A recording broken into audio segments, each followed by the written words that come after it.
Hola, muy buenas tardes. Hola a todos y todas. Mi nombre es Chili Castro, yo soy estudiante de último semestre de Mercadología y nos encontramos el día de hoy realizando una entrevista para un espacio académico denominado Gestión de Negocios y Emprendimiento. Para hoy tenemos invitado a el señor Edwin. Él es un emprendedor de gestión innovadora y de tecnología. Muchísimas gracias por concedernos este espacio y bienvenido. Buenas tardes, mi nombre es Julián Andrés Pacheco, estudiante de Mercadología de último semestre y, como lo mencionaba mi compañera, la breve introducción y entrevista que se hará a continuación será con fines netamente educativos. Buenas tardes, muchachos. Mi nombre es Edwin Armando Cortés Gallegos, soy el gerente de Ingeniería y Diseños Cortés. Soy ingeniero mecánico de la Universidad Nacional de Colombia. Soy diseñador mecánico también. Tengo varios cursos y varios diplomados. Todo eso lo he ido haciendo a través de la historia de la empresa. Pues hoy estoy acá para colaborarles un poco con el tema de cómo surgió la empresa y me imagino que es para motivar el emprendimiento en ustedes o en sus compañeros. Listo, Totalmente, gracias. sí, totalmente. Muchas gracias. Bueno, daremos inicio a las preguntas, son 10 preguntas, como lo mencionabas, para saber acerca de cómo ha sido el proceso en el emprendimiento, qué tipo de obstáculos se han presentado, características y valores personales, que son pues muy importantes a tener en cuenta. Quisiéramos saber cuáles fueron los principales factores que influyeron en el momento de crear la empresa y recordarnos el nombre de la empresa. Bueno, la empresa se llama Ingeniería y Diseños Cortés SAS. Comenzó como limitada, pero pues a través de toda la normativa que ha ido cambiando en el tiempo, la pasamos a SAS hace unos 3 o 4 años. La empresa surge realmente en el año 98, pero queda legalmente constituida en el 2000. ¿Cuál fue la motivación de la empresa? Pues nosotros teníamos, digamos, como el espejo de mi papá, que también montó empresa en su momento, pero pues como somos bastantes hermanos en diferentes mamás, entonces el tema fue que cuando murió mi papá, pues algunos decidieron seguir el camino de mi papá de la misma, como por la misma línea de negocios o parecidas y ser independientes. Entonces, podría uno decir de que una de los primeros factores es también como la educación o la motivación que se da a nivel familiar. Puede que no sea directa, sino con el ejemplo. Pues siempre he pensado que se enseña con el ejemplo. O de por sí, pues el ser humano aprende a través del ejemplo.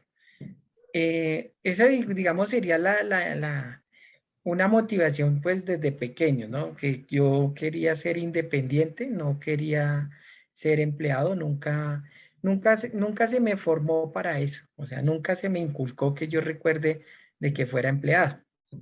Entonces, creo que eso mismo, aunado a las circunstancias de los años 90, que teníamos una situación en el país compleja, en todos los sentidos, y también a nivel personal, estábamos, o sea, mi papá se separó de mi mamá como en el año 90, no, uy, como venga, le digo, como en, bueno, como en los 90. Entonces ya cuando se habían separado, mi papá murió en el 98.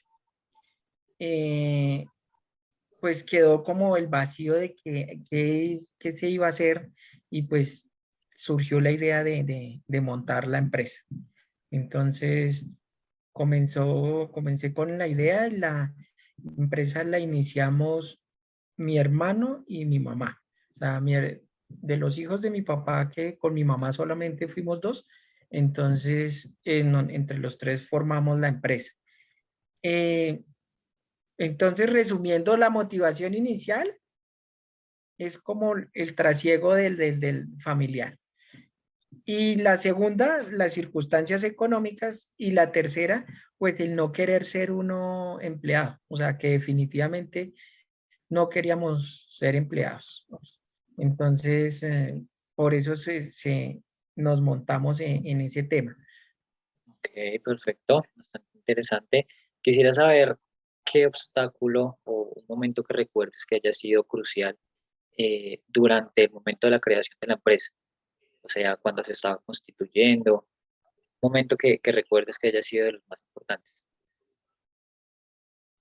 Bueno, son muchos obstáculos, la verdad, muchos obstáculos, pero también hubo benefactores. Y entonces uno en su camino no debe olvidar las personas que, aunque pareciera, no hacen mucho, y yo sé que el ser humano por naturaleza tiende a ser desagradecido y a olvidar a sus profesores de primaria, al vecino que le ayudó con algo que fue muy pequeño, pero a veces los pequeños detalles o las pequeñas ayudas pueden ayudar a motivar o desmotivar o ayudar a crecer o a no crecer una idea, ¿sí? O cualquier empresa, llamémoslo así, fuera a nivel mercantil o una empresa o cualquier meta que se proponga la gente. Entonces, dificultades, pues que no teníamos dinero, absolutamente cero. Para ser honestos, para el día que queríamos montar empresa, estábamos pasando una necesidad económica tan grande que no había ni para alimentarnos. Y la gente a veces no cree eso. Entonces le digo, sí, esa era la situación de nosotros. Entonces ahí es donde les digo que hay personas que le ayudan a uno.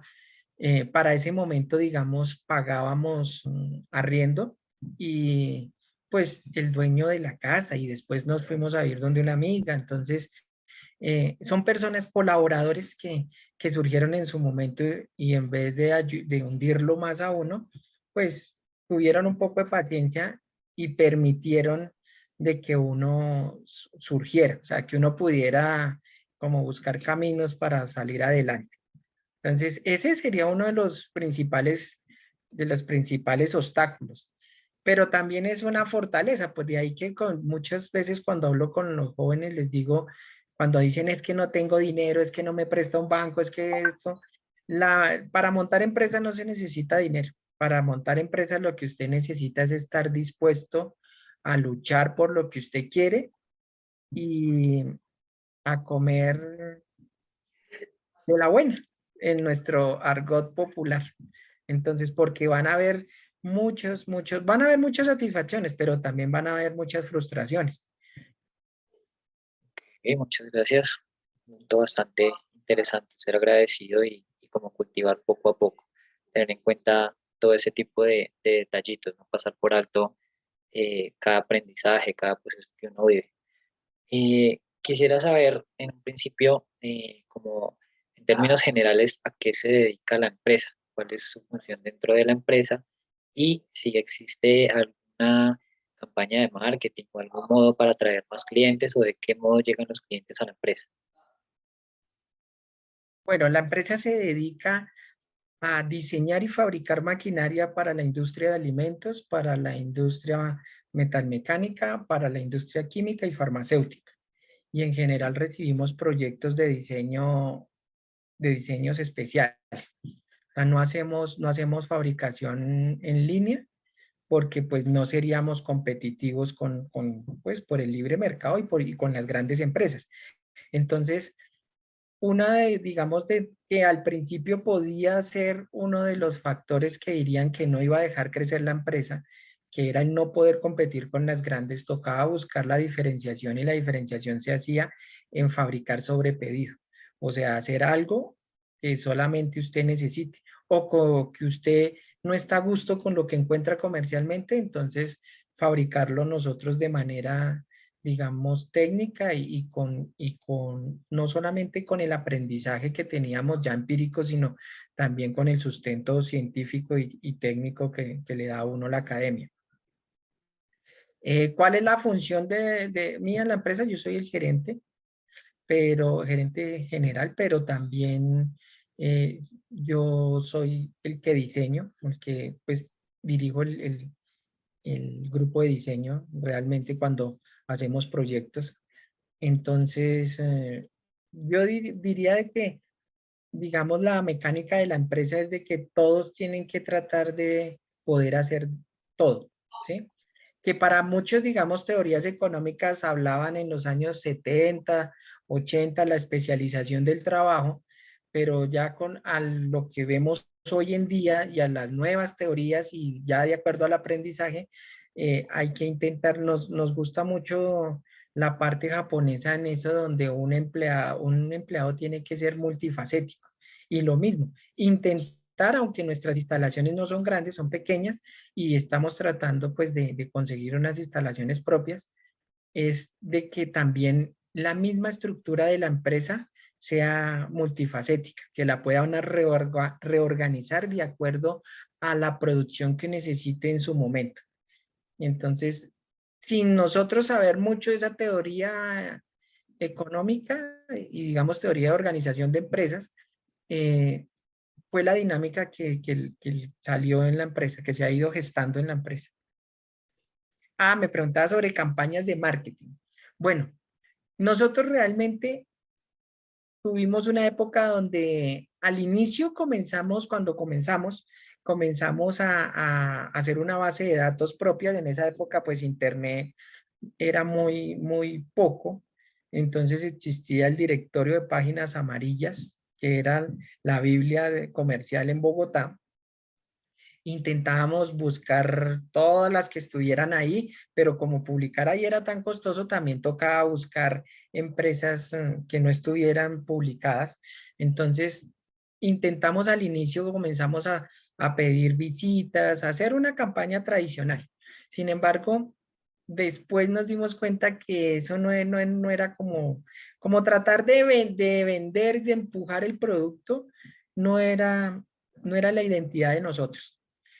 Siempre quisimos de que si lo que hacíamos era bueno, pues que nos buscaran, ¿sí? Que es un poco como petulante, ¿sí? O soberbio, pero nos funcionó, ¿sí? O sea, es creer en lo que usted hace, ¿sí? Sin tampoco ser despectivo con la competencia, ¿no?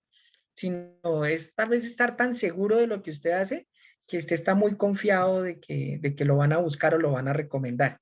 Entonces siempre buscamos al principio, como todo pasa en las empresas, los trabajos tocaba dejarlos muy económicos para darse uno a conocer, pero buscábamos hacer lo mejor que había dentro de nuestro alcance para que ese cliente satisfecho nos referenciara.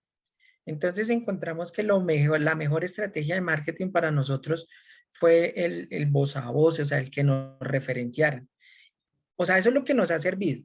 Posteriormente, llegó el internet, se masificó un poquito más, o sea, ya la situación de la web era mejor. Entonces, a mí me interesó mucho eso y decidimos invertir en esa época, siendo una empresa muy pequeñita, invertir en desarrollar una página web que para el momento era un poco costosa, ¿sí?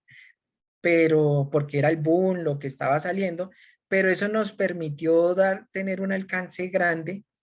Entonces comenzaron a preguntarnos los clientes, ¿sí? Y nos gustaba más el tema para no perder, no sé si ustedes de pronto han visto, ahí no sé si esto lo llamen teoría económica o no, pero hay muchos, digamos, y llamémoslo de hipótesis, donde hablan de que el 80% de los 100% de los clientes, el 80% son unos clientes garrapata y el 20% son los clientes que realmente le traen a uno fruto, hacen crecer la empresa y le ayudan a la empresa. Es una simbiosis de crecimiento entre ambos.